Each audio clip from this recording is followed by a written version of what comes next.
आगे कैसे बढ़े, चाहे वो शिक्षा हो, स्वास्थ्य हो, एजुकेशन हो या खेल हो, किस तरह से हजारीबाग को आगे लेके जाए, इन्हीं सब विषयों से आप लोगों से विचार विमर्श करने के लिए हम लोग यहाँ एकत्रित हुए हैं।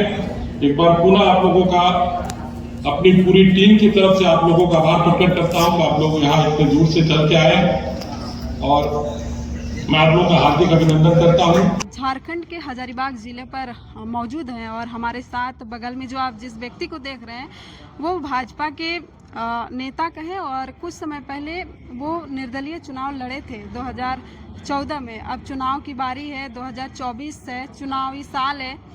इस बार का माहौल कुछ अलग होने वाला है क्योंकि राज्य में जो है सभी पार्टी के लोग चुनावी दौरे पर चुनाव का माहौल को गर्म करने के लिए अलग अलग जगहों में अलग अलग तरीके से अपना तैयारियां वो कर रहे हैं। हमारे साथ प्रदीप प्रसाद जी हैं।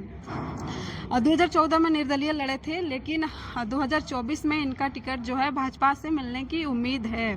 सर, हजारीबाग एक स्टूडेंट का हब माना जाता है, शैक्षणिक जगह माना जाता है। हजारीबाग एक बहुत इनका इतिहास रहा है।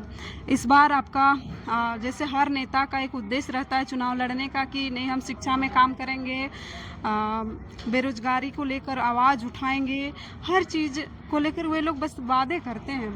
आपका इस बार क्या मुद्दा रहेगा, मेन चुनाव लड़ने का क्या मुद्दा है? देखिए, अगर पार्टी हमें मौका दी निश्चित तौर पे हमारा भी मुद्दा वही होगा। हजारीबाग का जो एजुकेशन हब है वो कम से कम राष्ट्र स्तर का हो। हमारे बच्चे कोटा नहीं जाएं, हमारे बच्चे बेंगलोर नहीं जाएं और देश के भिन्न भिन्न क्षेत्रों में जो जाते हैं वो यहाँ से पढ़ने के लिए मजबूर होकर बाहर नहीं जाएं।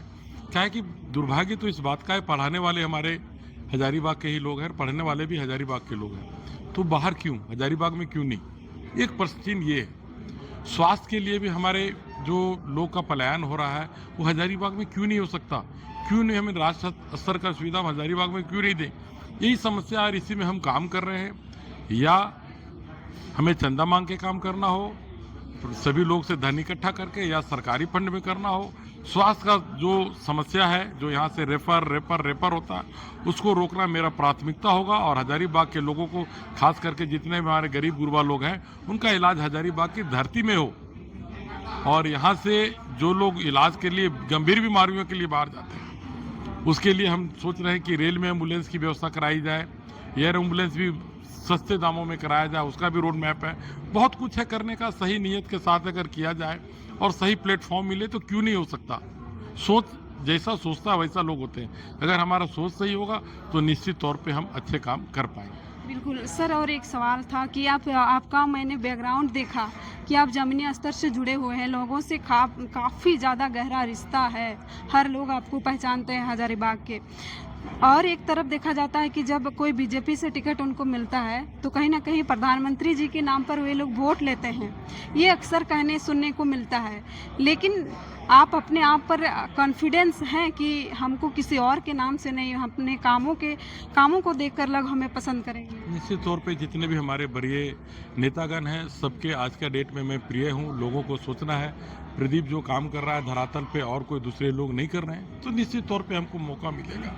और मौका मिलेगा तो 81वीं विधानसभा में सबसे ज़्यादा मत लाके हजारीबाग से हम दिखलाएंगे। पार्टी निराश नहीं होगी, एक बढ़िया उचित डिसीजन होगा। लेकिन इस संबंध में कुछ भी बोलना अभी जल्दबाजी हो जाएगा, इसमें हम लोग अगर चर्चा न करें तो ज़्यादा बेहतर होगा। सर, और एक सवाल था, ये यहाँ पर मुझे लग रहा है काफ़ी ओबीसी बहुल क्षेत्र है और काफ़ी कृषि क्षेत्र भी है, कृषि वर्ग के लोग यहाँ पर हैं, खेती बाड़ी करते हैं, तो उन लोगों का जो समस्या होता है, जैसे समय पर बीज जो सरकार तरफ से उपलब्ध कराई जाती है वो उन तक नहीं पहुँचती है, उन लोगों के लिए आप किस प्रकार से काम कीजिए? सरकार की तरफ से जो भी सहायता राशि मिलती है और जो सहयोग मिलता है उसमें अब जागरूक हो के भ्रष्टाचार ना हो, सही लोग पे मिले, ये हमारा प्रयास रहेगा। आज उचित मार्केट नहीं मिल पा रहा है लोगों को बेचने के लिए, लेकिन फिर भी हमारे लोग बहुत मेहनती किसी तरह से जीवन यापन कर रहे हैं। उनका दिल बहुत बड़ा है और बहुत मेहनती है।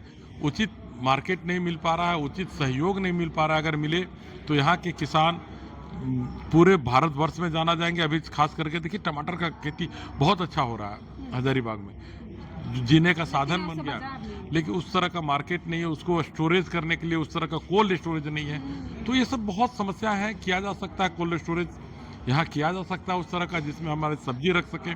सब्जी इतना सस्ता हो जाता है कि तोड़ने में ज़्यादा मजबूरी लगता है, अगर बाज़ार में बिकने तो बहुत तकलीफ होता है, उसमें लोगों को सब्जी फेंकना पड़ता है। तो उस तरह का स्टोरेज की सुविधा हो तो निश्चित तौर पर हमारे किसान हताश निराश नहीं होंगे। चलिए।